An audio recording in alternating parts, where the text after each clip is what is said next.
My son took out a $150,000 loan in my name and disappeared. 7 years later, he showed up on Christmas as if nothing had ever happened. The deepest pain isn't the one that screams. It's the one that whispers silently while you pretend everything is fine. Today, I'm going to tell you something I never thought I would. And if you, for even a second, feel like this sounds familiar, I only ask that you leave a like and subscribe. It will help me keep letting things out. My name is Mary Jane Miller. I'm 72 years old, and this story started one afternoon in July in my small house in Greenwich Village, New York City. I was in my kitchen, my apron stained with tomato sauce, fixing the cornbread for dinner when I heard the familiar steps of Robert, my youngest son, coming up the building stairs. I always recognized his walk, quick, impatient, as if the world owed him something. He knocked on the door in his usual way, 3 sharp, impatient raps. "Mum, open up! I've got great news!" When I opened it, I saw him standing there with a smile that didn't reach his eyes. He was wearing a freshly ironed white shirt and trousers that I knew were expensive. They were more expensive than a 35-year-old public accountant who was always asking for loans should be able to afford. In his hands, he carried a black leather portfolio, the kind important executives use.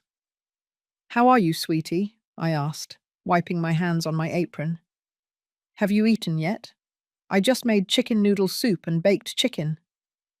"I don't have time for that, Mum. I'm here for something important," he said. He sat down at the table in my little dining area, the wooden table I had bought at a thrift store when he was a kid. His fingers drummed on the surface while I poured him a glass of iced tea. "Look, Mum," he said, opening the portfolio. "I found an incredible investment opportunity. It's a company that deals with cryptocurrency, specifically Bitcoin. It's the future of money, Mum. The people who get in now are going to be millionaires in a few years." I looked at him without understanding. Bitcoin, cryptocurrency, words that sounded like something out of a Hollywood movie. "And what does that have to do with me, son?" I asked. Robert smiled, but there was something cold in that smile. "I need you to sign some papers. It's just to make my participation in the business official. You don't understand these things, but trust me, like you always have. It's just your signature, nothing more."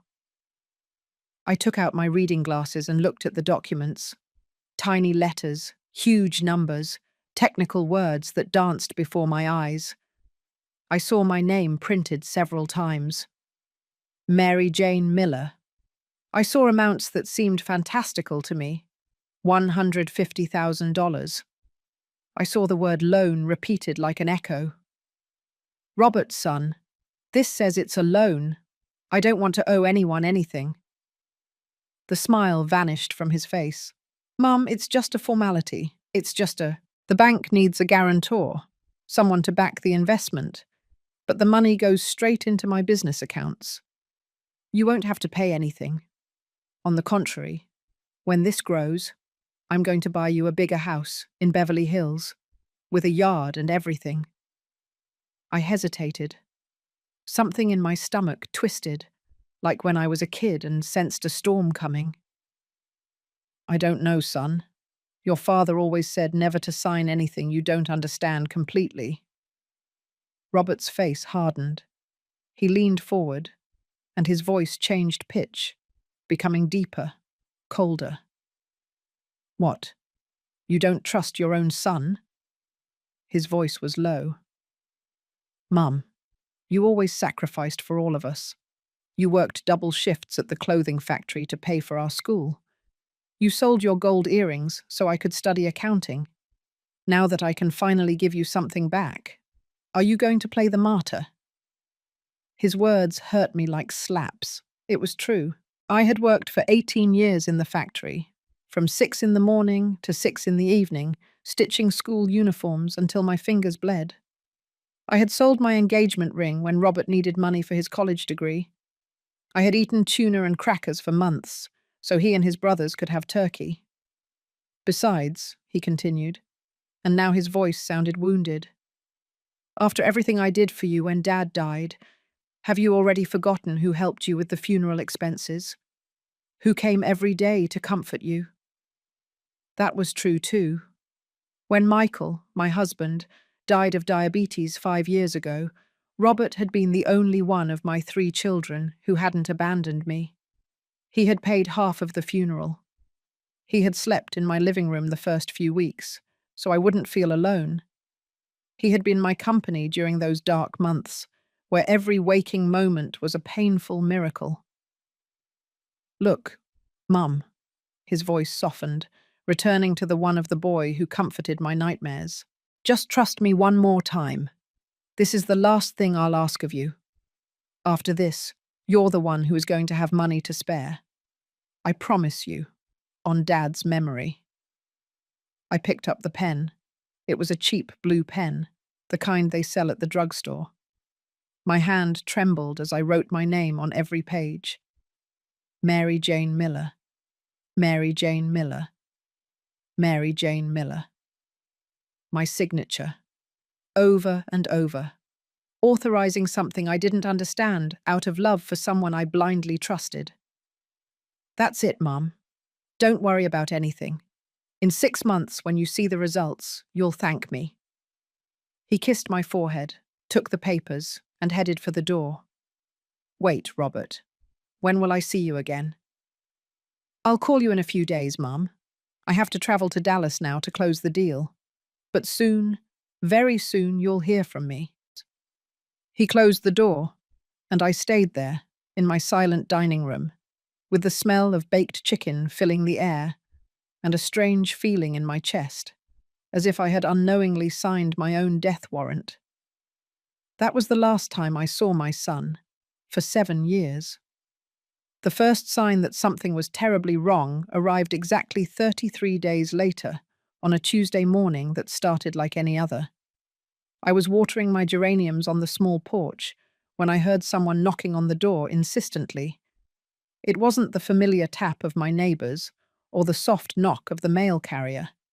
It was something urgent, official. I opened it and found a young man in a grey suit, blue tie, and a portfolio in his hands. His smile was professional but cold. Mrs. Mary Jane Miller? Yes, that's me. My name is Mr. Johnson, from Wells Fargo Bank. I need to speak with you about your account and some recent activity that requires your immediate attention. My heart started beating faster. I invited the man in and poured him a glass of water while he arranged papers on my dining table. Ma'am, I see here that you authorized a personal loan for $150,000 last month. However, we have not received the first payment, which was due a week ago. Furthermore, your debit account has been overdrawn several times. There must be a mistake, Mr. Johnson. I didn't apply for any loan. My son, Robert, asked me to sign some papers, but he told me it was for a business of his, and that I wouldn't have to pay anything. The man frowned and checked his documents. Ma'am, according to our records, you are the loan holder. Your son is listed as the beneficiary, but the legal responsibility is completely yours. Here is your signature on multiple documents. My world began to shake. I recognized my handwriting, my signature repeated over and over on documents that I now understood with horrible clarity. It was me who owed those $150,000, plus the interest that was already starting to accrue. But my son told me he was going to pay for everything, that it was just a formality, I stammered. I regret to inform you that Mr. Robert Miller withdrew the entire amount 3 weeks ago, and according to our records, he closed all his accounts with us the next day. We have no way to contact him. The words hit me like physical blows. Closed his accounts. We have no way to contact him. Every sentence was a dagger sinking deeper into my chest. What does that mean for me? It means, ma'am, that we need to establish a payment plan immediately, or we will have to proceed with legal action.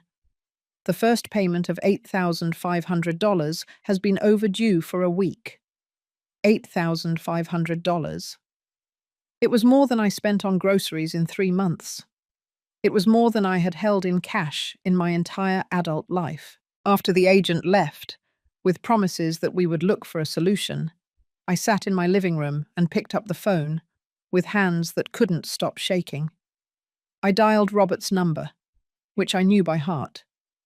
"The number you have dialed is not available at this time." I dialed again, the same recording. I tried texting. My messages showed up with only a single grey check mark, not delivered. I called his job, the accounting office where he had worked for the last 5 years. "Robert Miller?" "Oh, yes. He resigned a month ago. He said he was moving abroad for a business opportunity. He didn't leave any contact information." The phone slipped from my hands and fell to the floor with a dull sound that echoed like a gunshot in my empty house. That afternoon, desperate, I decided to call my other 2 children. I tried first with Patty, my eldest daughter, who lived in Miami with her husband and their 2 children. "Mum, what's wrong? You never call me at this hour." "Patty, I need to talk to you about Robert. Something terrible has happened." I told her everything. Every detail about the papers, the loan, Robert's disappearance. I expected understanding, support, maybe help to figure out what had happened. Her response chilled my blood. "Oh, Mum, not with your drama again. Always exaggerating everything. Always making yourself the victim. Robert is a professional, an accountant. If you signed something with him, it's probably legitimate." "But Patty, he disappeared. He won't answer his phone. He quit his job." "Mum, you're an adult. At 72, you should know that business is complicated. You can't call your children every time you don't understand something. I have my own family to take care of." She hung up. I was left with the phone in my hand, listening to the dial tone that sounded like the echo of my own loneliness. I tried Edward, my middle son, who worked as a mechanic at a car dealership in Atlanta. "What's up, Mum?" "Eddie, your brother Robert." Hold on. What did the spoiled one do now? Did he spend your pension on his little computer courses?" I explained the situation. Edward listened in silence, and when I finished, he let out a bitter laugh. "Wow, Mum. Well, he really screwed you over. But I'm not surprised at all. Robert was always the cleverest of us, and you always spoiled him more than us. Now let him bear the consequences." "Eddie, please, I need help to understand what I can do." "Look, Mum, I have my own problems. The economy is rough. I barely make enough for my family. If you signed those papers, it's your problem. Learn to live with your mistakes and don't drag us into your stupid decisions." And he hung up too. I sat down on the floor of my living room, on the same tiles where I had watched my children take their first steps, where we had celebrated birthdays and Christmases, where Michael and I had built our family for 30 years. Now those walls were witnesses to my deepest humiliation. That night, I couldn't eat. The baked chicken I had prepared grew cold on the stove while I lay in my bed, staring at the ceiling and trying to understand how I had reached this point. How the son, for whom I had sacrificed the most, the one who had been with me in my darkest moment, could have betrayed me with such coldness. The bank started calling every day. Certified letters arrived every week. The interest grew like a sickness, multiplying without me being able to do anything to stop it. I sold my television, the one Michael and I had bought to watch the football games together. I sold my sewing machine, which I had used to make uniforms for extra money for years. I sold my gold earrings, the only ones I had left from my marriage, all to pay interest on a debt that grew faster than I could reduce it. One afternoon, while I was sweeping the entrance to my building, I heard Mrs. Remedy, my lifelong neighbour, talking to her friend in a low voice, but loud enough for me to hear. "There goes poor Mary. They say her son swindled her. What a disgrace to raise a thief like that. You kill yourself raising children, only for them to betray you that way. Oh, honey. But she was also to blame. How can she sign something without understanding it? She's too old to be trusting like that." Her words cut through me like knives. Not only had I lost my money and my peace of mind, I had also lost my dignity in front of the people who had known me for decades. That night, for the first time in my life, I considered that maybe it would have been better not to wake up the next day. The following months turned into a downward spiral that seemed bottomless. Each day brought a new humiliation, a new loss, a new confirmation that my life as I knew it had ended forever. The bank had garnished my pension account. The $2,500 I received every month for my years working in the textile factory now went directly to pay the interest on Robert's debt, without me being able to touch a single penny. The teller, a young woman around 25 with long pink-painted nails, explained to me with a forced smile that this would continue until the principal debt was paid off. "Those are the rules, ma'am. The bank has a right of retention on any income of the debtor until the debt is settled." Debtor. That word had become my new identity. I was no longer Mary, the woman who had raised 3 children working double shifts. I was no longer the widow who had buried her husband with dignity. Now I was the debtor, the one who signed without reading, the one who let herself be fooled by her own son.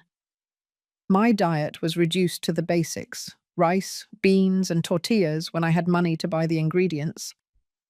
I stopped eating breakfast so the food would last longer. I learned to work miracles with a pound of rice and half a pound of beans so they would last me the whole week. Coffee became a luxury I only allowed myself on Sundays, mixed with so much sugar that it seemed more like sweet water than a beverage. One morning, while figuring out my finances in an old notebook, calculating how many days I could stretch my last $50 bill, there was a knock at my door. It was Mrs. Esperanza, the building superintendent, with an uncomfortable expression on her face.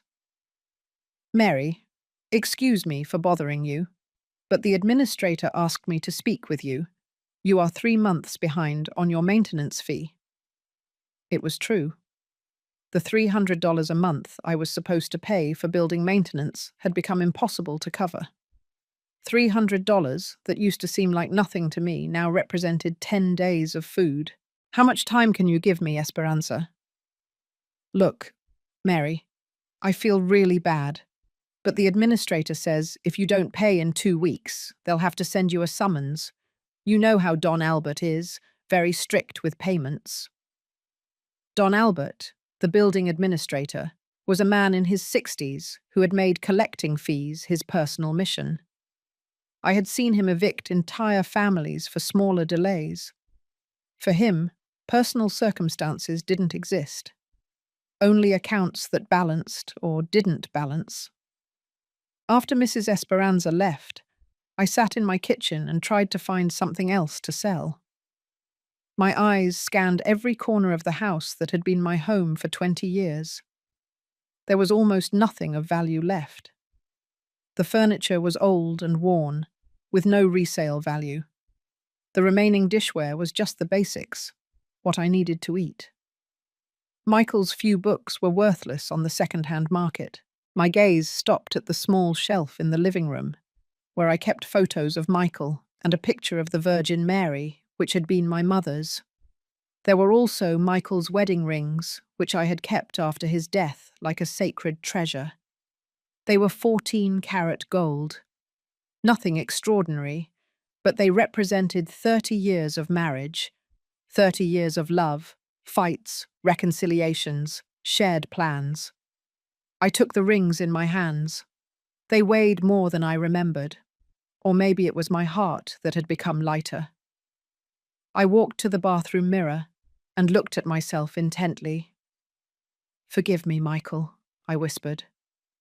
"Forgive me, but I have no choice." The pawn shop was 6 blocks from my building. I had walked past it thousands of times in my 20 years living in the neighborhood, but I never imagined I would have to go inside one day. The place smelled of disinfectant mixed with desperation. The walls were lined with objects that other people had had to sacrifice: guitars, televisions, tools, jewelry. The man behind the counter was heavy-set and had nicotine-stained teeth. He examined the rings with a magnifying glass, weighing them on a digital scale. "I'll give you $1,200 for both." "Can't it be $1,500? They're pure gold. They were very expensive." The man looked at me with the expression of someone who had heard that plea thousands of times. "Ma'am, gold is cheap right now, and these aren't designer rings. $1,200, take it or leave it." I took the money. $1,200 for 30 years of marriage. $40 for every year of love. The paper I signed said I had 30 days to retrieve the rings by paying $1,500. I knew those 30 days would pass, and the rings would become part of the pawn shop's inventory forever. I walked back home with the money in my shopping bag, feeling like I had sold a piece of my soul. On the way, I ran into Mrs. Remedy, who looked me up and down with a mix of pity and scorn. "How are you, Mary?" "Fine, thank you," I lied. "Oh, that's good, because yesterday I saw you leave with a bag from the pawn shop, and I worried. You never know how things are with the neighbors." Her comment was not innocent. It was her way of confirming that she knew exactly why I had gone to the pawn shop. By tomorrow, the whole building would know that Mary Miller had had to pawn her belongings to survive. That night, while eating my dinner of rice and beans, I received an unexpected call.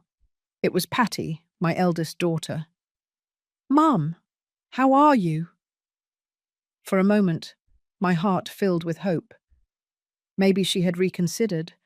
Maybe she was coming to offer me help, or at least understanding. "Patty, it's good to hear from you. I'm going through a hard time." "Yes, Mum. That's why I'm calling. I heard you're going around telling people that Robert stole money from you." My hope collapsed like a building without foundations. "Patty, it's the truth. Your brother made me sign documents for a loan and then disappeared." "Mum, you can't go around slandering your own son. Robert is a respected professional. If you signed something you didn't understand, that was your irresponsibility. It's not his fault." "But honey—" "No, Mum. Listen to me carefully. Stop telling those stories. You're making all of us look bad. People are going to think we come from a family of thieves. I have a reputation to protect. My children go to private schools. My husband has a respectable business." Patty's words hurt me more than the banks, more than the neighbors' stares, more than the humiliation of pawning Michael's rings. "So, what do you want me to do? Should I stay quiet while I sink into debt?" "I want you to take responsibility for your own decisions and stop blaming others for your mistakes. And if you need money, find a job. At 72, you can still work at something." She hung up without saying goodbye. I stayed sitting in my kitchen, phone in hand, finally understanding the complete dimension of my abandonment. I had not only lost money and possessions, I had lost my family. My own children had decided it was easier to blame me than to confront the reality of what Robert had done. That night, for the first time in months, I cried until I ran out of tears. I cried for Michael, who had left before seeing the betrayal of his favorite son. I cried for the mother I had been, who had given everything without keeping anything for herself. I cried for the woman I was now, alone and betrayed in a house that might soon no longer be mine. But among those tears, something small but firm began to grow in my chest. A spark of rage that had been dormant for months of self-pity and guilt. For the first time since everything started, I didn't ask myself what I had done wrong. For the first time, I asked myself what I could do to make things different. The days became a blur of basic survival and constant humiliations. My routine had been reduced to the essentials: getting up, checking if I had anything for breakfast, walking to the market with the few dollars I had left, returning and locking myself in my house until the next day. I had stopped socializing with the neighbors because their looks of pity were more painful than loneliness. One October morning, while sweeping my small porch, I saw the mail carrier approaching with a certified envelope. My stomach automatically clenched. Certified envelopes never brought good news in my new reality. Mrs. Mary Miller, here is correspondence from the courthouse. I signed for it with trembling hands. The envelope had the official seal of the Superior Court of Justice of New York. Inside, a document full of legal terms that I could barely understand, but one phrase leaped out like a scream in the middle of the silence. Precautionary real estate attachment. My house. They wanted to seize my house. I read the document 3 times, trying to understand every word. The bank had filed a civil lawsuit to recover the loan money, plus interest, plus legal fees. The total sum now amounted to $247,000, a fortune I could never gather, even if I worked the rest of my life.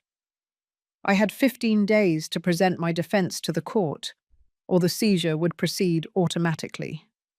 15 days to explain why I shouldn't lose the only thing I had left in the world. That afternoon, I walked the 12 blocks to the courthouse, carrying the document in my shopping bag as if it were a bomb about to explode. The building was imposing, with marble columns and hallways full of lawyers in expensive suits who walked with the haste of those who bill by the hour. I lined up at the information window. The employee, a young woman with her hair pulled back in a perfect bun, attended to me with the cold efficiency of someone who sees human tragedies paraded before her every day. I need information about this document, I said, handing her the paper. She reviewed it quickly, typed something on her computer, and looked at me with an expression that mixed professionalism with a hint of compassion. Ma'am, you need to hire an attorney to represent you in this process. Without legal representation, it is very likely you will lose the case.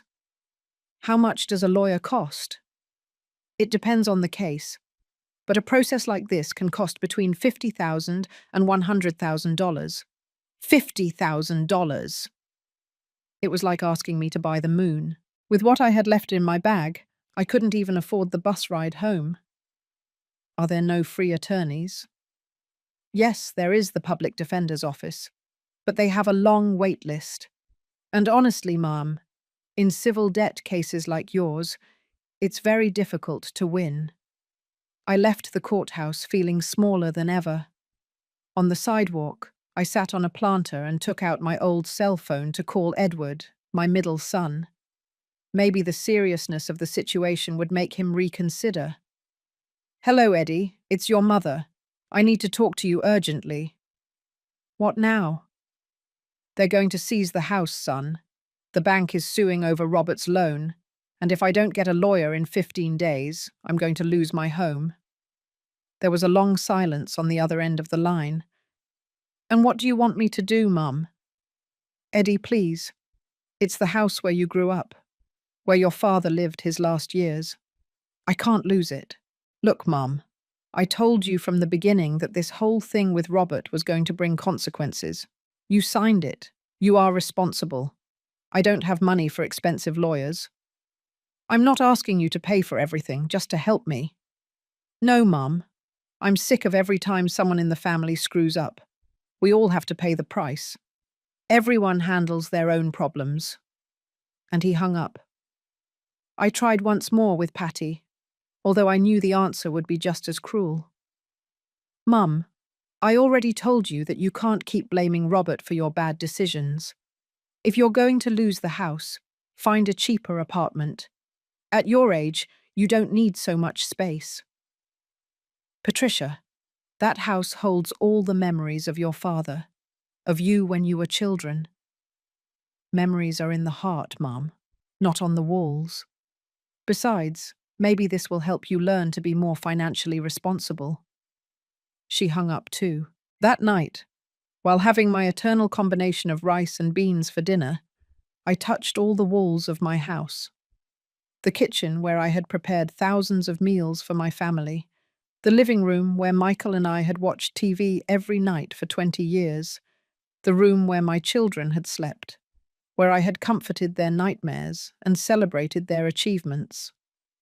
In my bedroom closet, I found a shoebox full of old photographs. There was Robert, at 5 years old, dressed as a pirate for a school party. Patty, in her first communion dress, smiling with no front teeth. Edward in his soccer uniform, dirty and happy after a game. How had they become strangers? At what moment had the love I had sown in their hearts transformed into this calculated coldness? The answer arrived 2 days later, when I least expected it. I was cleaning the refrigerator, trying to make the few groceries I had left look more abundant than they were, when I found a folded paper behind the butter dish. It was an old, yellowed letter, written in Robert's handwriting. I recognized it immediately because it was the same careful handwriting with which he had signed all the documents for my ruin. The letter was addressed to a man named John and dated 3 years ago.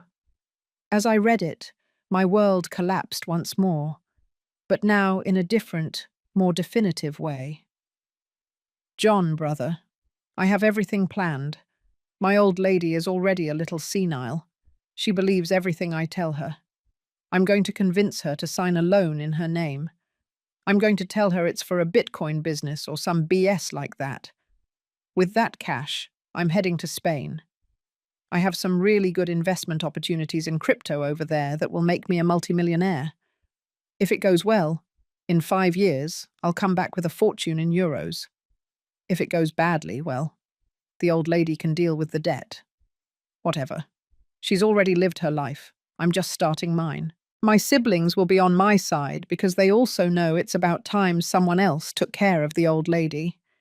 It's too hard to support an elderly person when you have your own plans. See you soon in Madrid, man. The letter fell from my hands as if it had been burning. Robert hadn't acted on impulse, out of desperation, or because an opportunity suddenly presented itself. He had been planning my destruction for years. He had calculated every word, every smile, every gesture of affection during Michael's funeral, all with the sole objective of earning my trust, only to betray me later. She's already lived her life. Those 4 words echoed in my head like hammer blows. For my own son, I was already a useless old woman whose only function was to facilitate the money for his dreams of wealth abroad. I sat on my kitchen floor, the crumpled letter in my hands, and for the first time in months, I didn't cry. Instead of tears, I felt something I hadn't experienced since Michael's death, a pure, clean, powerful rage. It wasn't the destructive rage of someone seeking revenge. It was the constructive rage of someone who finally understands that they have been fighting the wrong battle. I didn't have to prove my innocence to anyone. I didn't have to earn the love of children who had already decided I didn't deserve it. I didn't have to justify my right to exist with dignity. For the first time in my life, I had to fight for myself, only for myself. That night, instead of lying down to lament, I sat at my dining table with a notebook and a pen.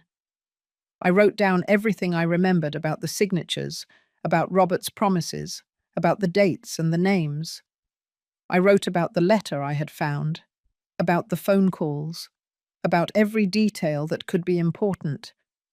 If I was going to lose my house, at least I would be fighting. And if Robert thought he could destroy me without consequences, he was about to discover that he had severely underestimated the woman who had raised him. The next day, with my notebook full of notes and Robert's letter stored in my purse as if it were pure gold, I headed back to the courthouse. This time, I didn't go as the defeated woman of days past. I walked with my back straight, carrying the weight of my indignation like a shield. The line for the public defender's office was long, full of people who, like me, had reached the point where free justice was their only hope. I lined up behind a young man carrying a folder tied with rubber bands and an older woman who whispered prayers while she waited her turn. After 3 hours of waiting, I finally reached the window.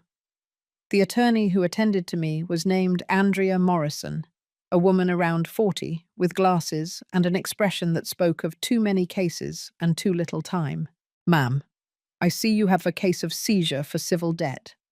I must warn you that these cases are very difficult to win, especially when there are documents signed by your own hand. Attorney, I have evidence that my son deliberately tricked me. Here is the proof." I showed her Robert's letter. The attorney read it with increasing attention, and for the first time, I saw something close to genuine interest in her eyes. "This changes things, Mrs. Miller. This letter constitutes evidence of premeditation and malice. We could argue that you were a victim of family fraud and credit identity theft. Does that mean I can win? It means we have grounds to fight." She was cautious. "I won't promise you a victory, but I can assure you that we are going to make your son accountable for his actions." For the first time in months, I felt something close to hope. Attorney Morrison explained that we would file a counterclaim for fraud and emotional distress, in addition to asking the court to suspend the seizure while the circumstances of the loan were investigated. "We are going to need all the evidence you can gather. Any text message, any conversation, any witness who was present when he asked you to sign the documents." I left the courthouse with a strange feeling. It wasn't happiness. I was still very far from that. But it was something I hadn't felt in months. I had a plan. I had an ally. I had a chance to fight. During the following weeks, I became a detective in my own tragedy. I checked every corner of my house looking for evidence. I found receipts for the money Robert had borrowed from me over the years, always with promises to pay it back as soon as he got paid for the next project. I found text messages where he asked me for favors, spoke to me affectionately, and promised that soon he would give me the life I deserved. I also found something more valuable: the phone number of John, the friend to whom the letter was addressed. I had saved it in my address book when Robert asked me to give him messages a few years ago. The call to John was one of the most difficult conversations of my life, but also one of the most revealing. "Mr. John, Robert's mother." "Yes, John. I need to ask you something about my son. Do you know where he is?" There was an uncomfortable silence on the other end of the line. "Ma'am, I didn't know you didn't know. Robert has been living in Valencia, Spain, for 2 years. He has a wine import business and a Spanish girlfriend. He lives very well, in a very expensive apartment in the city centre." Every word was like a stab. While I was selling my wedding rings to buy rice, my son was living in Europe with the money he had stolen from my future. "John, did you know he tricked me to get a loan?" Another silence, longer this time. "Ma'am, He told me he had secured money for the business, but I didn't know it came from you. I thought he had investors or something." It was a white lie, but I decided not to push him further. I had enough information for my lawyer. The most painful moment came when I decided to try and contact Robert directly. Attorney Morrison had given me the number of a private investigator who, for very little money, had managed to find my son's contact information in Spain. I dialed the international number with trembling hands. After several rings, I heard his voice. The same voice that had asked for my trust that afternoon in July, but now with a slightly Spanish accent. "Hello, Robert. It's your mother." The silence that followed lasted an eternity. "Mum, how did you get this number?" "That doesn't matter, son. I need us to talk. Mum, I'm very busy. I have a meeting in 5 minutes. Robert, they are going to take my house. The bank is suing over the loan you took out. I need you to come back and fix this. His response chilled my blood. Mum, did you forget that you signed those papers? I didn't force you to do anything. Besides, I invested that money in legitimate businesses. If they went wrong, it's not my fault. Son, I have your letter. The letter where you wrote to John that you were going to deliberately trick me. Another silence, but this one had a different tone.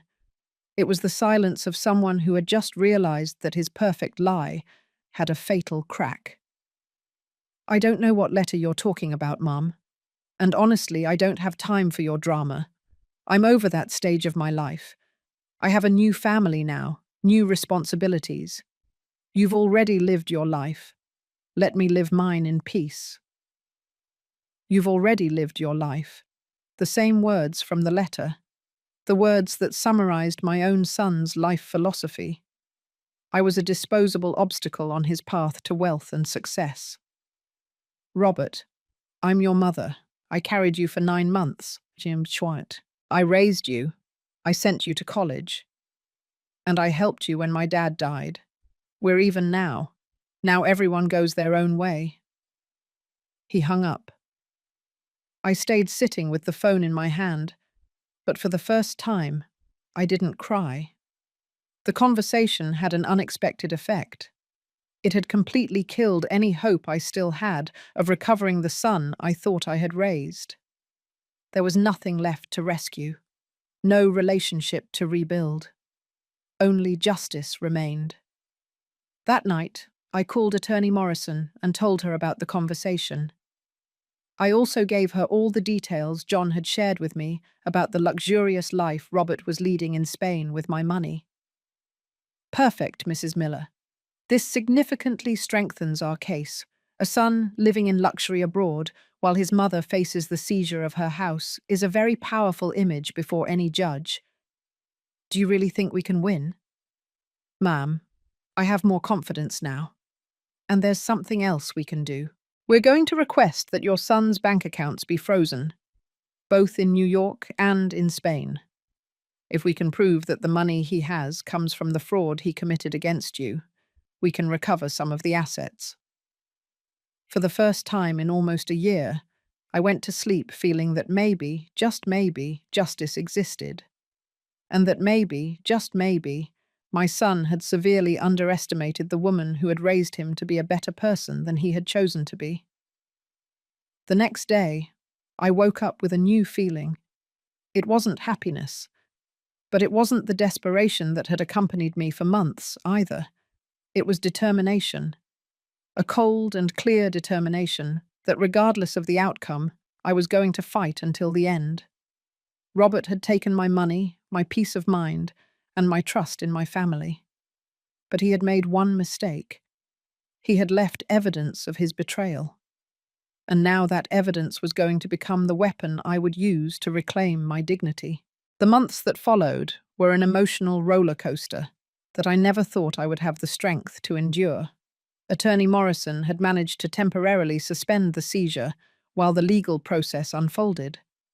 But that only meant the sword was still hanging over my head, held barely by a bureaucratic thread that could snap at any moment. During those months, I learned things about the legal system that no mother should ever have to learn. I learned that justice is slow, costly, and not always fair. I learned that being right doesn't guarantee winning. I learned that fighting your own child in court is an experience that changes you forever, one that kills something inside you, but also makes something new and stronger grow. The day of the first hearing, I arrived at the courthouse dressed in my best clothes, a navy blue dress that had been my sister's, black shoes I had polished until they shone like mirrors, and the fake pearl necklace Michael had given me on our 10th anniversary. I wanted the judge to see a dignified woman, not a victim. Attorney Morrison had prepared me for what to expect, but nothing prepared me to see Robert enter the courtroom accompanied by a lawyer who clearly cost more money than I had seen in my entire life. My son wore a suit that looked straight out of a magazine.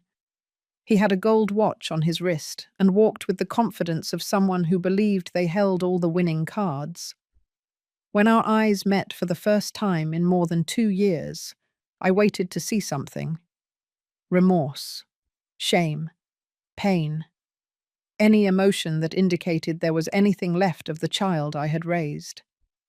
But his eyes looked at me with the coldness of a stranger, as if I were simply another annoying legal obstacle he had to overcome to continue with his life. His lawyer, a tall, thin man with a smile that seemed practiced in front of a mirror, began his argument by painting Robert as a responsible son who had tried to help his mother with her financial problems. "Your Honor, my client acted in good faith when he agreed to be the beneficiary of a loan that his mother voluntarily applied for. The documents clearly show that Mrs. Mary Miller signed all the required papers, without any coercion. If she subsequently could not meet the payments, that is a responsibility she assumed when she signed." Hearing that distorted version of events made my blood boil, but Attorney Morrison had taught me to remain composed. My moment would come. When my lawyer presented the letter Robert had written to John, the expression of confidence on my son's face changed for the first time. I saw how his eyes nervously darted towards his lawyer, how his hands began to fidget on the table.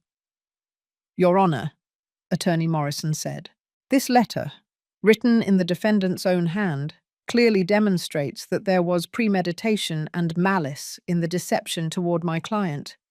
The exact words are, 'I'm going to convince her to sign a loan in her name. I'm going to tell her it's for a Bitcoin business. If it goes badly, well, the old lady can deal with the debt.'" The silence in the room was deafening. Even the judge, an older man who seemed to have seen every kind of human tragedy, raised his eyebrows in surprise.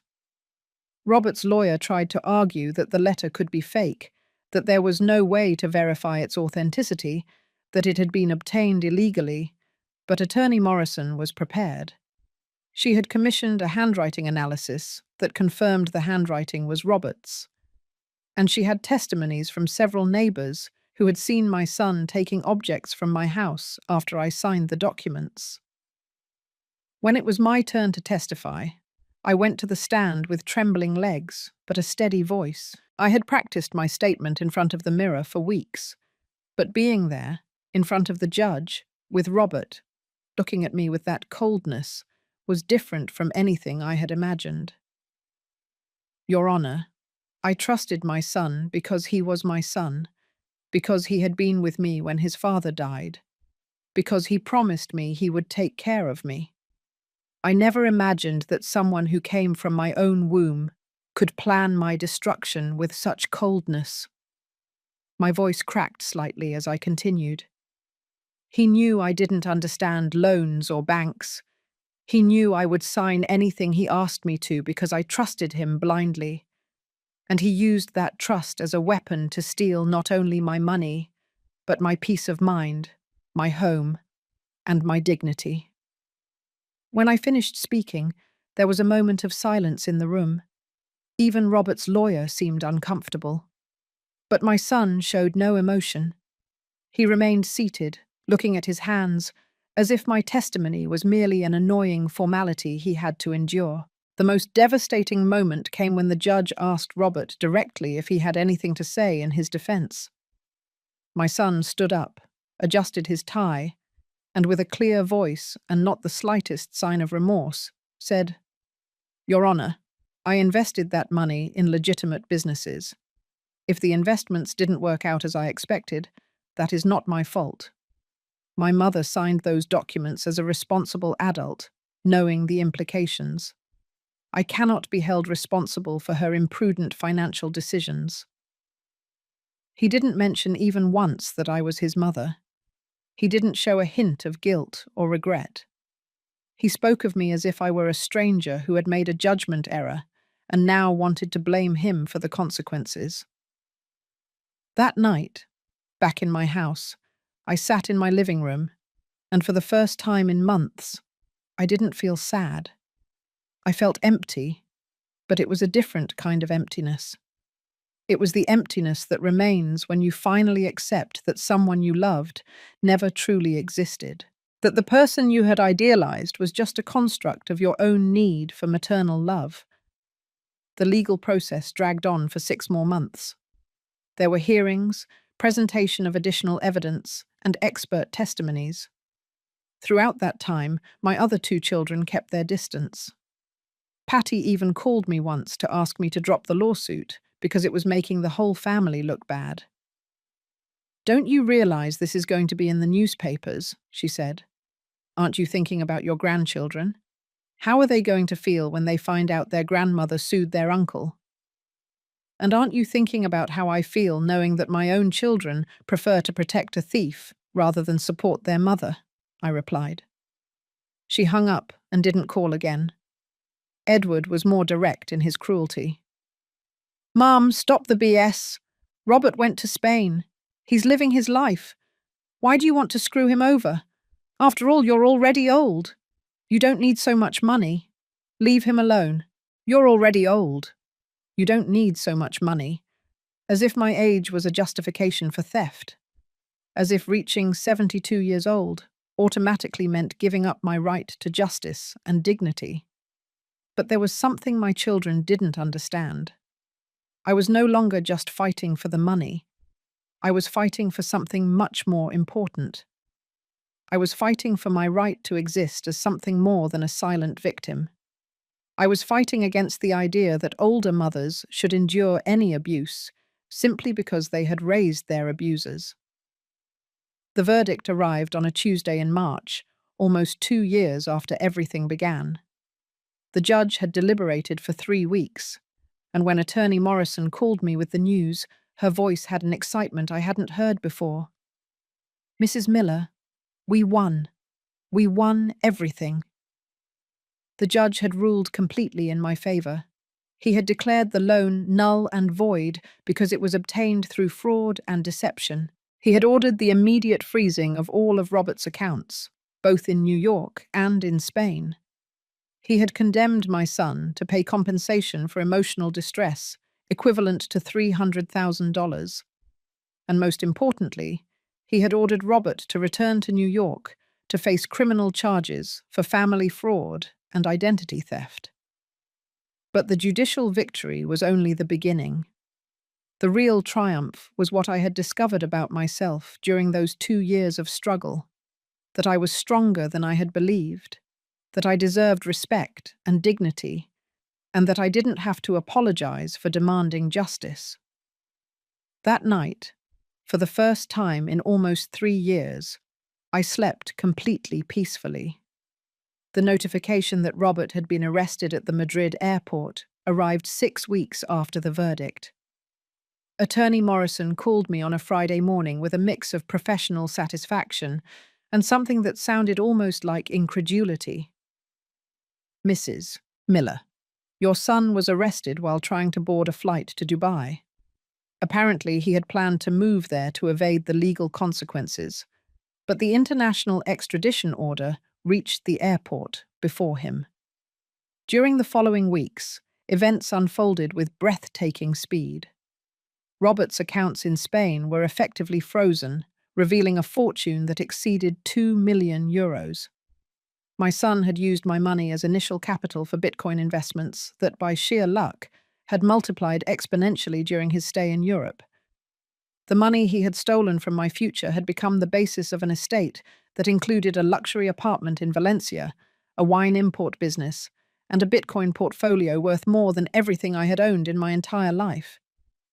But the bitterest irony was discovering that while I was selling Michael's wedding rings to buy rice, Robert had been monthly sending money to an account in the Cayman Islands to evade taxes. The accountant that my son had used all his financial knowledge not to build an honest life, but to perfect his theft. When he finally returned to New York, handcuffed and flanked by 2 FBI agents, I was waiting for him at the airport. I hadn't gone to gloat or enjoy his humiliation. I had gone because I needed to see him with my own eyes. I needed to confirm that the man getting off that plane was really the child I had raised with so much love. I watched him walk through the airport corridor, no longer with the arrogant confidence he had shown in the courtroom, but with the slumped posture of someone who finally understood that the consequences had come to collect their debt.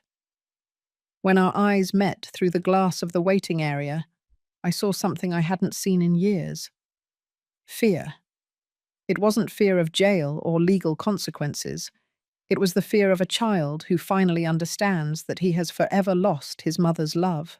It was the fear of someone who realizes that some betrayals have no possible forgiveness. That night, in the quiet of my house that was no longer in danger of being seized, I reflected on the strange turn my life had taken.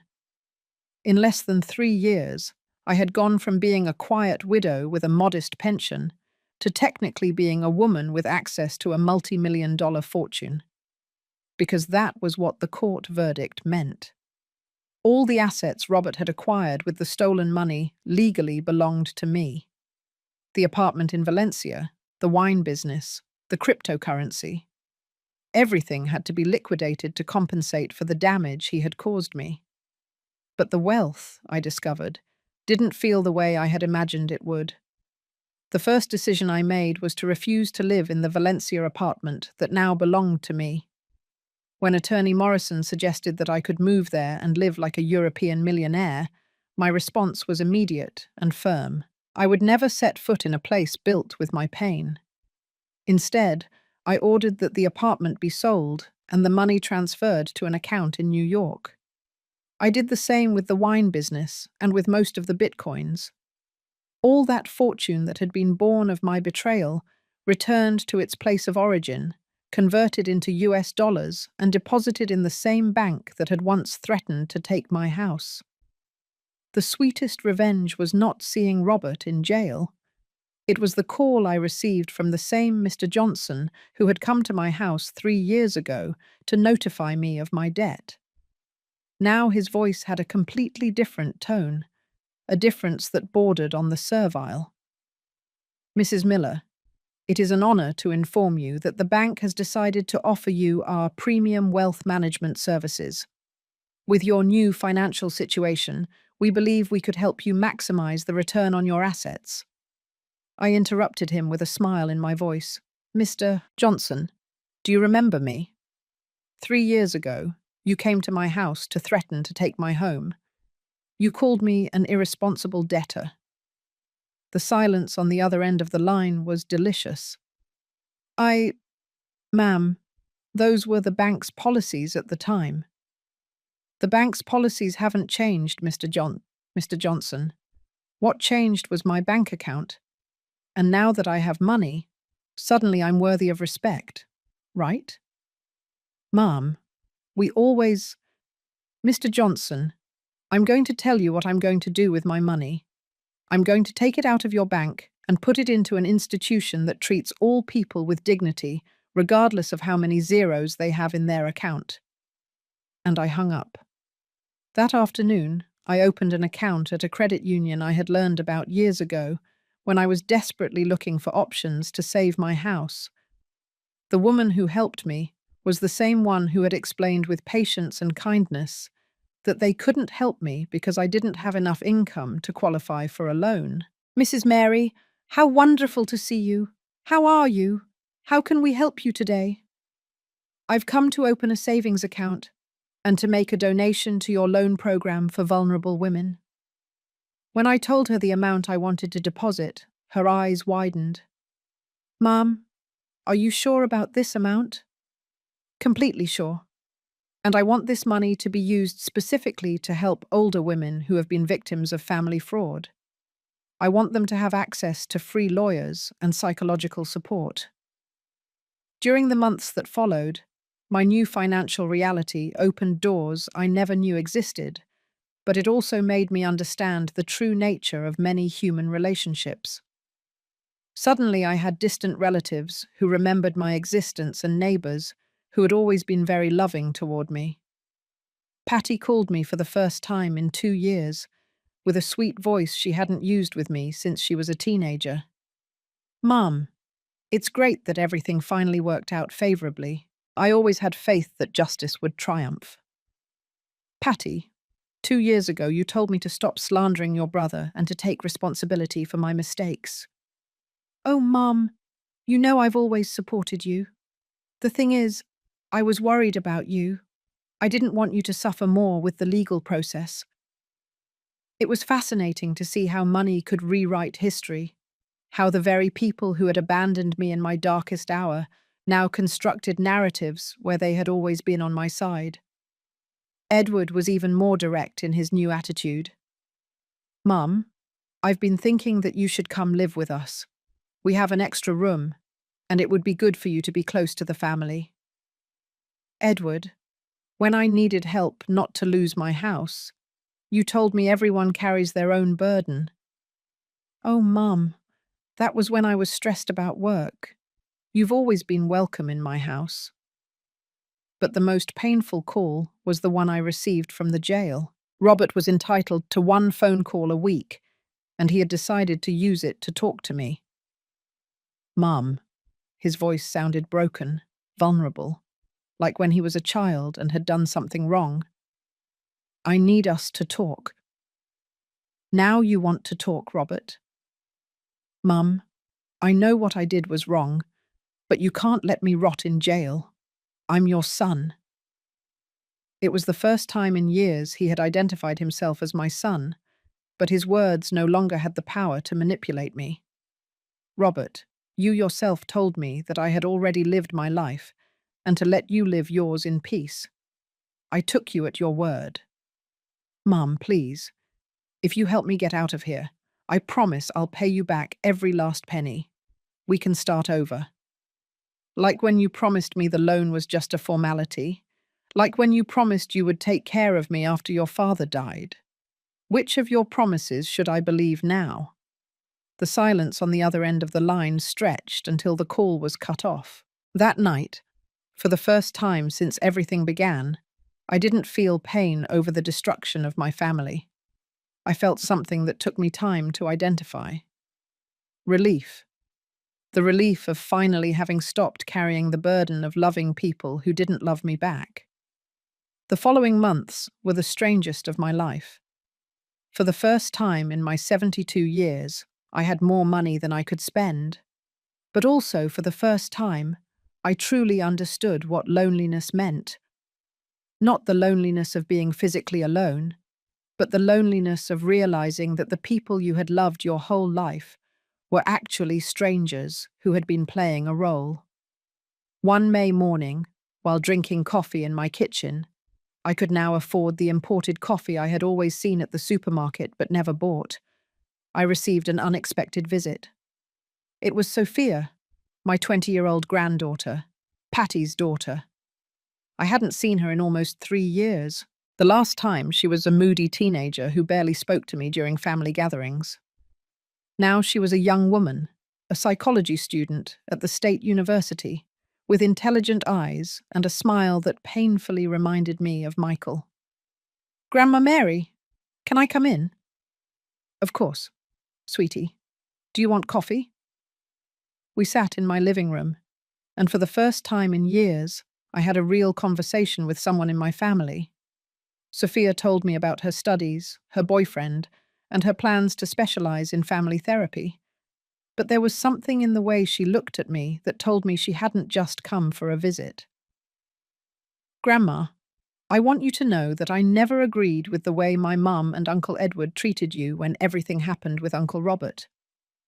Her words surprised me. All this time, I had assumed my grandchildren thought the same as their parents. I was younger then, but I wasn't blind. I saw how you suffered. I saw how my mum refused to help you. It made me so angry, but I didn't know what to do. "Sophia, you were very young. You didn't have to get involved in adult problems." "But I'm not so young anymore, Grandma. And I want you to know that I admire what you did. I admire that you fought for yourself when no one else did." For the first time in months, I felt something close to genuine happiness. It wasn't the satisfaction of revenge achieved or the relief of justice done.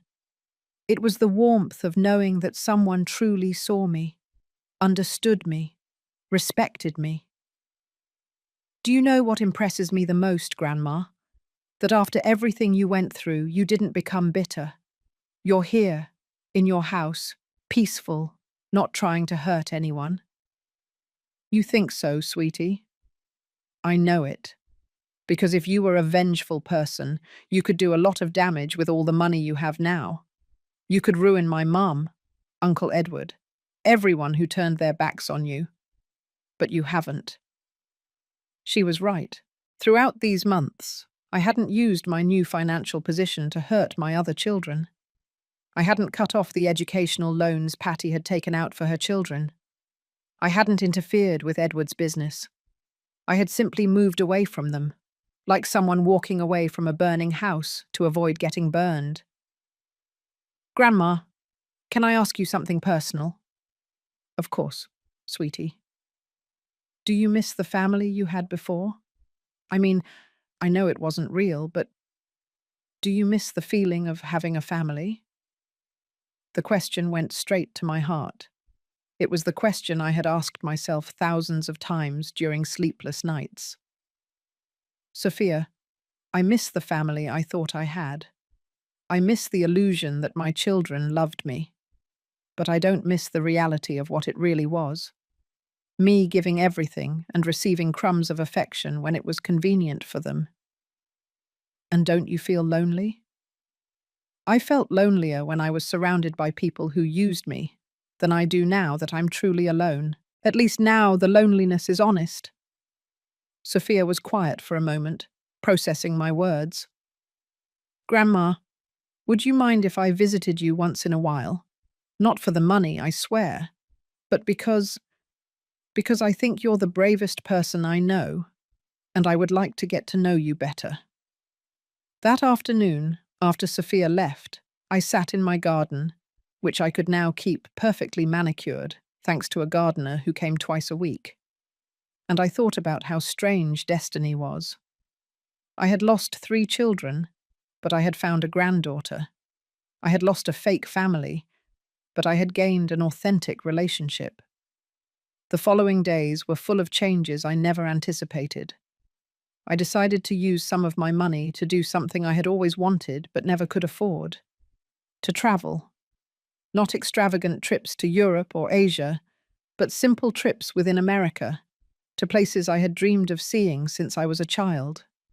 My first destination was Charleston, South Carolina. I had seen so many photos of its markets, its churches, its textiles, that I felt as if I had already been there in my dreams. I stayed in a small hotel in the historic district. I walked the cobblestone streets, tried food I didn't know, and talked with artisans who showed me weaving techniques that had been passed down for generations. For the first time in my life, I didn't have to ask anyone for permission to spend money on myself. I didn't have to justify why I wanted to visit a museum or buy a nice piece of craftsmanship. The money that had been born of my pain had become the key to my freedom. During those trips, I met other women my age who, like me, had reached that stage of life where they could finally do what they wanted without asking permission. Some were widows who had control of their finances for the first time. Others were divorced women who had decided it was better to be alone than in bad company. We all shared something. We had learned to value ourselves. In Napa Valley, I met Eleanor, a 68-year-old woman who had decided to leave her husband after 40 years of marriage when she discovered he had another family in San Francisco. In Santa Fe, New Mexico, I met Grace, 75, who had used her inheritance to open a small organic products business after her children tried to institutionalize her against her will. Each of these women had her own story of family betrayal, of ungrateful children, of husbands who had seen them as servants instead of partners. But all of them also had something in common. They had decided that their final years were going to be for them, not for pleasing people who didn't value them. One night, At a restaurant in New Orleans, while having dinner with a group of tourists I had met at the hotel, a Canadian woman my age asked me about my family. "Do you have children, Mary?" The question caught me by surprise. For so many years, talking about my children had been a source of pride. Robert, the successful accountant; Patty, the respected teacher; Edward, the hard-working mechanic. Now the question generated a completely different feeling. "I had 3 children," I finally replied, "but I don't think they really had a mother." "What do you mean?" "I think for them, I was more like a bank that lent them money and affection without interest. When the bank ran out of funds, they closed their accounts and went looking for other financial institutions." The woman laughed, but it wasn't a cruel laugh. It was the laugh of recognition from someone who had lived something similar. "My ex-husband once told me that I had been a very good mother, but that my children no longer needed me, and that he had the right to be happy with someone younger. As if raising children were a temporary job you could resign from when the contract ended." That conversation made me think about something I had been avoiding confronting. What did I want to do with the rest of my life? I had financial resources that gave me freedom. I had reasonably good health. I had a granddaughter who visited me and respected me. But what did I want to do with all of that? The answer arrived unexpectedly a week later when I returned to New York City. A letter was waiting for me, sent from the credit union where I had deposited part of my money. The director was inviting me to a meeting to talk about the support program for women victims of family fraud that I had funded. During the meeting, I discovered that my donation had helped 23 women in the last 6 months. Women who, like me, had been betrayed by sons, husbands, or relatives who had abused their trust to steal their savings, their houses, and their peace of mind. "Mrs. Mary," the director told me, "would you like to meet some of the women who have benefited from your program?" That afternoon, I met Rose, 69, whose son had forged her signature to sell her house and move to Europe. I met Linda, 74, who had discovered that her daughter-in-law had been stealing money from her retirement account for 5 years. I met Hope, 66, whose husband had used her good credit to run up debt on her credit cards and then abandoned her with the bills. Each of these women told me her story, and in each story, I saw mine reflected. But I also saw something else. I saw the difference that having access to timely legal and psychological help had made. Several of them had managed to recover part of their assets. All of them had recovered their dignity. It was at that moment that I knew what I wanted to do with my new life. 6 months after that meeting at the credit union, my life had taken a path I never would have imagined. I had converted a part of my house into an office and created the Hope Miller Foundation, dedicated exclusively to helping older women victims of family fraud. The name was no coincidence. Hope had been my mother's middle name, and it also represented what I wanted to give to other women who found themselves in the situation I had been in. Every morning, I woke up with a clear purpose. I was no longer just Mary, the woman who had been betrayed by her son. Now I was Mary Miller, the woman who had transformed her pain into a tool to help others. The difference was enormous. Sophia had decided to do her community service with me at the foundation. Twice a week, she came to help me with the cases, and little by little, she had become not only my assistant, but the daughter I never truly had. She was intelligent, compassionate, and had that fresh perspective that only younger generations can provide. "Grandma, we have 3 new cases this week," she told me one October morning while we were reviewing the files. A woman from Queens whose son sold her house without her knowledge. One from Brooklyn who discovered that her grandson had been using her credit cards. And one from Staten Island whose daughter-in-law convinced her to sign documents to protect her inheritance, but which actually transferred everything to her name. Each case was a stab to the heart. but also an opportunity to make a real difference in someone's life. We had managed to recover assets worth more than $8 million for our beneficiaries, and more importantly, we had helped dozens of women regain their self-esteem and sense of dignity. The case that marked me the most was that of Mrs. Connie, a 78-year-old woman who arrived at the foundation in a near catatonic state. Her only son had completely emptied her retirement account to finance a restaurant business that went bankrupt after 6 months.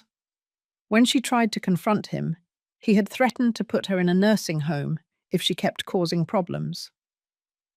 Mrs. Miller, Mrs. Connie told me during our first interview, with a voice so broken it was barely audible, "I don't know if it's worth living anymore. My own son told me I was a burden, that I had already served my purpose in life." Those words immediately transported me to my own nightmares. It was exactly what Robert had said. "You've already lived your life. Let me live mine." "Mrs. Connie," I replied, taking her wrinkled hands in mine, "I'm going to tell you something that took me 72 years to learn. Our purpose in life is not defined by our children. We define it ourselves. Every day we decide to get up and keep going." We worked on her case for 4 months. We managed to recover 80% of her money, and more importantly, we got her son criminally prosecuted for financial abuse of an elder person.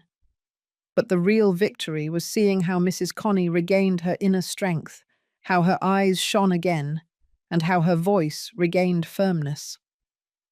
The last time I saw her, she had started taking painting classes at the community center in her neighborhood and was considering adopting a cat for company. "Mrs. Miller, you saved my life," Mrs. Connie told me that day. "No, Mrs. Connie, you saved yourself. I only lent you the tools." But not all cases ended successfully. Some came too late, when there were no assets left to recover, or when the women were too emotionally broken to keep fighting. Those cases hurt me especially because they reminded me how close I had been to giving up myself. One November afternoon, while reviewing one of these difficult cases, I received an unexpected call. It was Patty. "Mum, I need to talk to you urgently." Her voice had a tone I hadn't heard before. Panic mixed with humiliation. "What's wrong, Patty?" "It's about Sophia. I found out she's working with you at your foundation thing." "That's right. Sophia is doing her community service with me. She's a very intelligent and committed young woman." "Mum, you can't involve my daughter in your revenge against the family. Sophia is very impressionable. She doesn't understand the complexities of what happened with Robert." The word revenge stung me like a slap. "Patty, helping women who have been victims of fraud is not revenge. It's social justice." "Mum, please. You already won. You already have your money. You already proved you were right. Isn't that enough? Why do you have to keep stirring up the past?" "Because there are dozens of women who are living what I lived, and if my experience can help them, then something good will have come out of all this pain." "But Sophia doesn't have to be involved in this. She's my daughter, not yours." That phrase hurt me more than Patty could have imagined. She was right. Sophia was not my daughter. But in these months, I had developed the relationship with my granddaughter that I had always dreamed of having with my own children. A relationship based on mutual respect, genuine admiration, and disinterested affection. "Patty, Sophia is an adult. She can decide for herself who she wants to spend her time with." "Mum, if you don't stop involving my daughter in your affairs, I'm going to have to forbid her from visiting you." "Are you going to threaten your own daughter so she won't see her grandmother? Doesn't it seem to you that this is exactly the kind of family manipulation we are fighting against at the foundation?" Patty hung up without answering. That night, when Sophia arrived to help me with some files, I told her about her mother's call. "Oh, Grandma, my mum already called me. She's super angry." "And what do you think, sweetie?" Sophia sat on the sofa in my living room, in the same spot where years ago I had cried over Robert's betrayal, and looked at me with a maturity that surprised me. "Grandma, I told my mum that what you're doing is the most important thing I've seen in my life. In college, we study all sorts of theories about social justice and human rights. But here with you, I'm seeing how it's actually applied, how lives are truly changed. Aren't you afraid your mum will be angry with you?" "Of course I'm afraid, but I'm more afraid of becoming the type of person who prefers to stay silent rather than do the right thing. My mum, Uncle Edward, Uncle Robert, all of them chose comfort over justice when you needed them most. I don't want to be like that." Her words filled me with a pride I had never felt as a mother, but that I now experienced as a grandmother. Sophia represented the possibility that the new generations could break the cycles of family abuse and neglect that seemed to repeat themselves over and over. 2 weeks later, Patty carried out her threat. She came to my house accompanied by Edward and her husband in what was clearly a planned family intervention. "Mum, we came to talk to you about the situation with Sophia," Patty began, using the condescending tone she had perfected over years of being an elementary school teacher. "There is no situation with Sophia. She comes here willingly to help with the Foundation's work." "Mum, it's clear that you have manipulated my daughter to take your side against the family," Edward intervened. "Sophia didn't have problems with us before, and now she's going around saying we're abusers." "And aren't you?" I asked with a calmness that surprised even myself. "When I needed help, you told me to be responsible for my mistakes. When I found out Robert had swindled me, you told me to stop slandering him.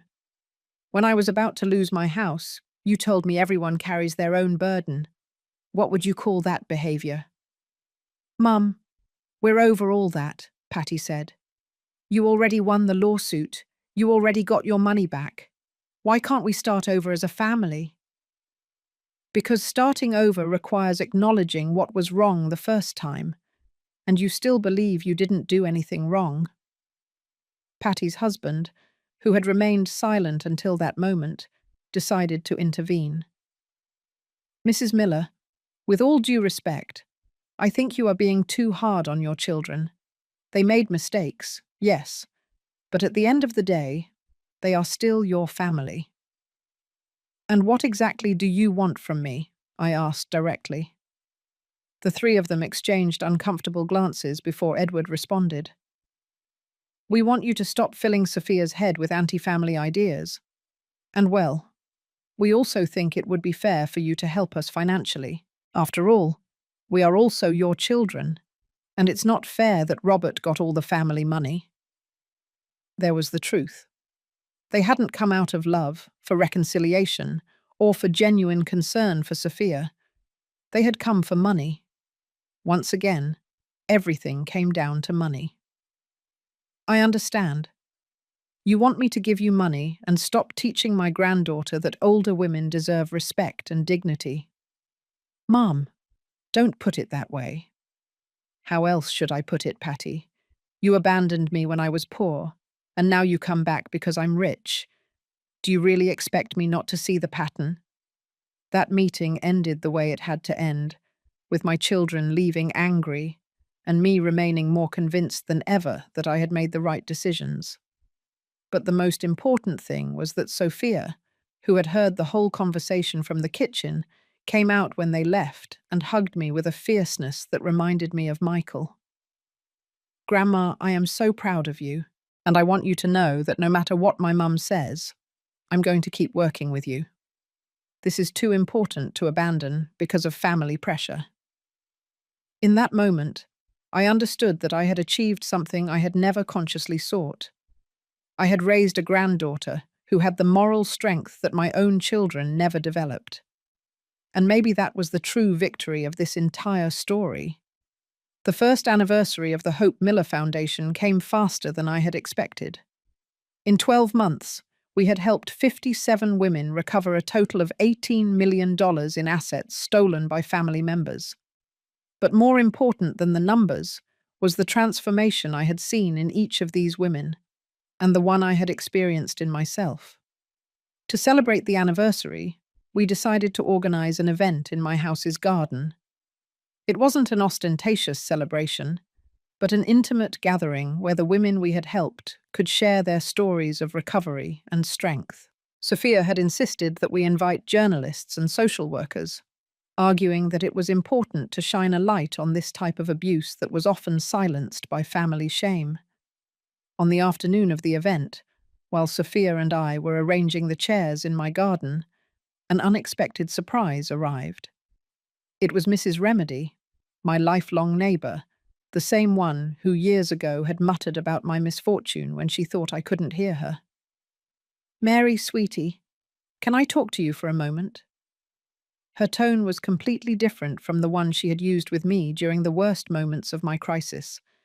Now there was respect in her voice, even something that sounded like admiration.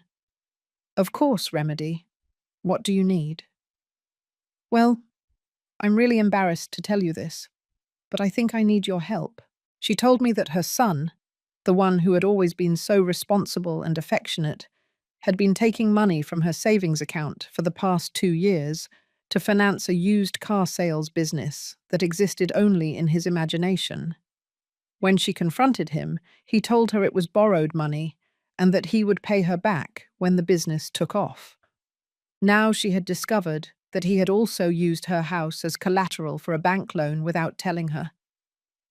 "Mary, I know I acted very badly toward you when everything happened with Robert. I was one of the people going around talking badly about you, saying that you were surely to blame for what had happened. But now I understand that this can happen to anyone. Remedy, you don't have to apologize to me. Pain makes us do things that aren't right. The important thing is that you know now that you're not alone." That day, watching Mrs. Remedy sitting among the other women in the support group, listening to their stories and sharing hers with tears but without shame, I understood something profound about the nature of forgiveness. It wasn't about forgetting the wounds or pretending they hadn't existed. It was about understanding that shared pain can become collective strength. During the event, a young journalist from a local newspaper approached me for an interview. Her questions were direct and made me reflect on the path I had travelled. "Mrs. Miller, did you ever imagine that your personal tragedy would become a life mission?" "Never. During the worst moments, all I wanted was to survive one more day. I never thought my pain could serve any constructive purpose." What would you say to other women who are experiencing similar situations? Don't stay silent out of shame. Family financial abuse is a crime, not a private domestic problem. And it is never, ever too late to defend yourself. Have you had contact with your son Robert since he got out of jail? The question took me by surprise. Robert had been released 6 months earlier after serving his minimum sentence for good behavior. I knew he was living in New York City, working as an accountant at a small company, but we hadn't had any direct contact. No, and I'm not looking for it either. Some wounds don't heal with time. You just learn to hurt less. Don't you believe in family forgiveness? I believe in forgiveness as personal liberation. I have forgiven Robert in the sense that I no longer carry anger toward him. But forgiveness doesn't mean forgetting. And it doesn't mean I should allow someone who hurt me once to have the opportunity to do it again.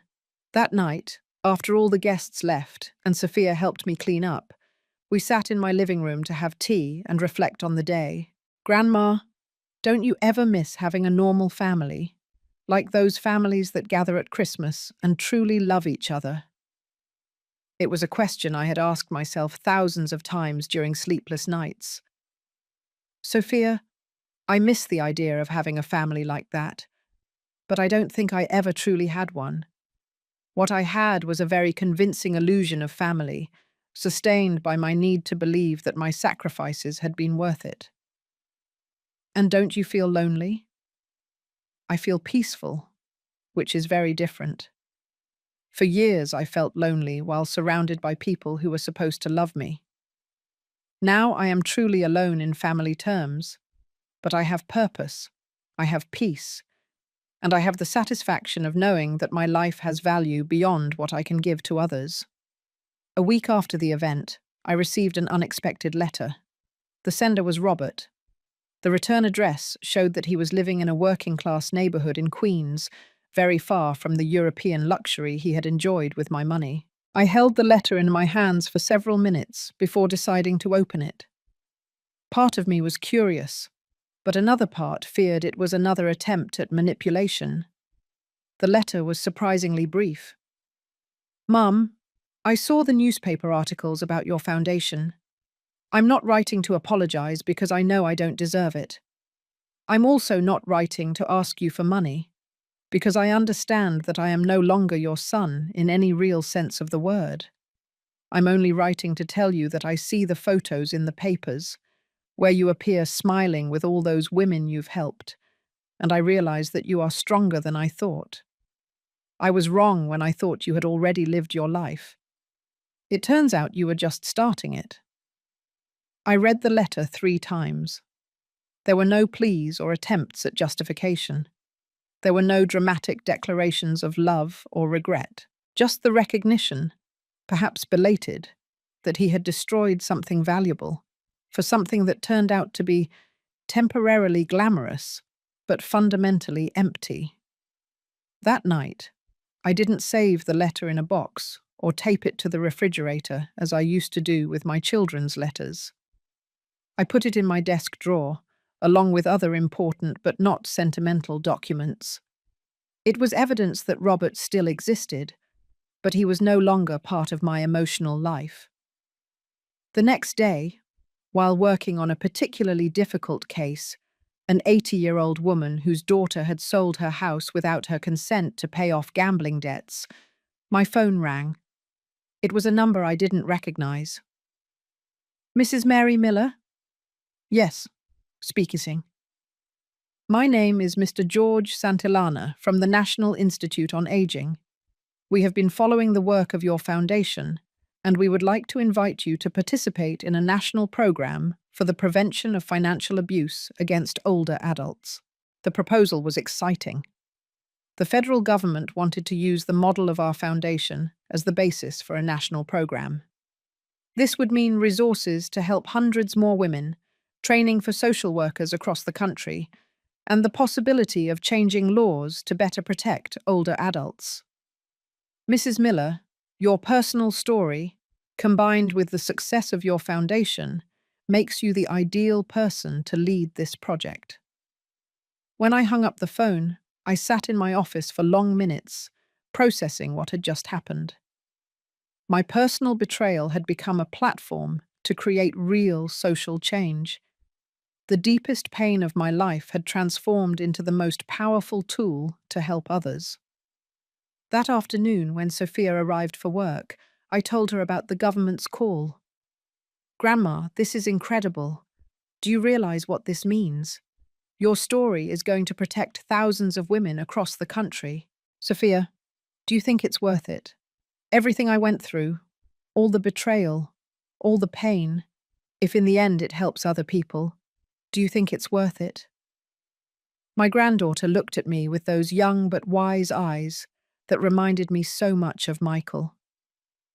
"Grandma, I think you didn't go through all that so it would be worth it. You went through all that because sometimes life is unfair. But what you did do was decide what to do with that injustice. And that decision, that is worth everything." Her words stayed with me that night, as I prepared for sleep in the same bed where I had cried so many nights after Robert's betrayal. Now, instead of crying, I stayed awake making plans for the national program, thinking about all the women we could help, and imagining a future where no older woman had to face the abuse of her own family members alone. For the first time in my life, I felt truly powerful. Not the power that comes from money or revenge, but the power that comes from knowing that your existence makes a real difference in the world. 2 years after that conversation with Sophia, my life had changed in ways I never would have imagined possible. The national program had been a resounding success. We had established support centers in 25 states across the country and had helped more than 2,000 women recover their assets and their dignity.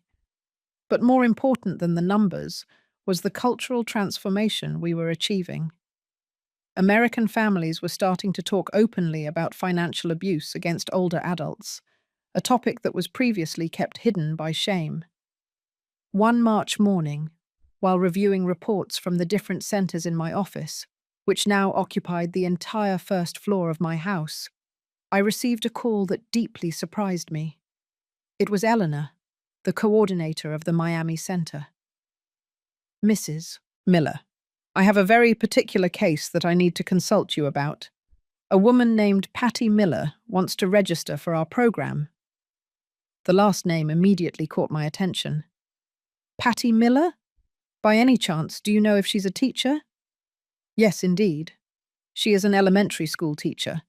She says that her oldest son and her daughter-in-law have been stealing money from her retirement account, and she wants to sue them." "Mrs. Miller, do you know her?" "Patty. My daughter Patty had decided to seek help at one of the centers I had founded, without knowing that her own mother was the creator of the program. The irony was so perfect, it almost seemed like the work of destiny." "Eleanor, yes, I know her. She's my daughter." The silence on the other end of the line stretched for several seconds. "Your daughter? Mrs. Miller, what should I do? Should I reject her application?" "No, Eleanor. Treat her exactly like any other beneficiary. If she is truly a victim of family financial abuse, she deserves the same help as any other woman." "Are you sure? Wouldn't that be a conflict of interest?" "My work in this foundation has never been personal, Eleanor. It's about justice, and justice should not depend on family ties." After hanging up, I sat in my office for a long time, trying to process what had just happened. Patty, the same one who had abandoned me when I needed her most, who had told me to stop slandering Robert, and who had tried to manipulate Sophia to keep her away from me, now needed exactly the kind of help I had created. That afternoon, I told Sophia about the call. My granddaughter had grown a lot in these years, not only in age, but in wisdom. She was now 24 years old, had finished her degree in psychology, and worked full-time at the foundation as the National Case Coordinator. "Grandma, how do you feel about this?" "Honestly, Sophia, I don't know. Part of me feels a strange satisfaction that Patty is experiencing what I went through. But another part of me, the part that is still a mother despite everything, feels sad for her." "Are you going to get involved in her case?" "Not directly, but I'm going to make sure she receives the best help possible. Because one thing is to feel satisfaction for poetic justice, and a very different thing is to allow someone to suffer when you have the power to help." During the following weeks, Eleanor kept me informed about the progress of Patty's case. The situation was heartbreakingly familiar. Her oldest son, Michael, named after his grandfather, had convinced Patty to make him a co-signer on her retirement account to facilitate the paperwork when she was older. For 2 years, he and his wife had been systematically withdrawing money, telling her they were family loans. They would pay back when their financial situation improved. When Patty finally checked her bank statements, she discovered they had taken more than $800,000. When she confronted them, her daughter-in-law shouted that old people were a burden on young families, and that it was time for grandparents to contribute to the grandchildren's expenses. Michael, instead of defending his mother, supported his wife, and told Patty that if she kept causing problems, he would forbid her from seeing her grandchildren. It was exactly the same pattern of manipulation, emotional blackmail, and financial abuse that I had experienced with Robert. Patty was experiencing the pain of discovering that the son she trusted most was capable of betraying her with calculated coldness. A month after the start of Patty's case, Eleanor called me again. Mrs. Miller, Patty has asked several times about the program's founder. I think she's starting to suspect who you are. What should I tell her if she asks me directly? Tell her the truth, Eleanor. If she asks, don't lie. 2 days later, my phone rang at 9 o'clock at night. It was Patty. Her voice sounded broken, completely different from the arrogant and condescending woman who had come to my house years ago. Mum, it's Patty. Hello, daughter. How are you? Mum, I know it's you. The foundation, the program, everything. I know you're behind all of it. And how do you feel about that? There was a long silence, occasionally interrupted by small sobs. I feel like the biggest idiot in the world. For years I thought you were weak, that you had been foolish for trusting Robert. And now the exact same thing is happening to me. Michael is doing exactly what Robert did to you. Patty, family financial abuse is not something that only happens to foolish or weak people. It can happen to anyone, because it's based on the trust we naturally have in the people we love. Mum, when you needed my help, I told you to take responsibility for your mistakes. I told you to stop blaming others. And now I am living exactly what you lived. And I understand that it wasn't your fault, that it was never your fault. Her words touched my heart in a way I didn't expect. It wasn't just an apology. It was the recognition that she finally understood what I had gone through. Patty, do you want us to talk in person? I don't know if I have the right to ask you that. I don't know if I deserve your forgiveness after how I treated you. Forgiveness is not something that is deserved, daughter. It is something that is given when one is ready to give it. And I am ready. We met 3 days later at a coffee shop in Greenwich Village, not far from where this whole story had unfolded. Patty arrived on time, but she looked very different from the woman I remembered. She had greying hair, deep circles under her eyes, and that expression of confusion and pain that I knew very well. We sat at a table by the window, and for the first time in years, my daughter truly looked into my eyes. Mom, I didn't come to ask you for money. I didn't come to ask you to solve my problems. I only came to ask for your forgiveness. I'm listening. When you called me to tell me about Robert, my first reaction was to think you were exaggerating, that there was surely a logical explanation. But deep down, I think I didn't want to face the reality that my brother was capable of something like that. She paused to drink water, and I saw that her hands were shaking slightly. Later, when you started fighting Robert legally, I thought you were being vengeful, that a good mother forgives everything, no matter what.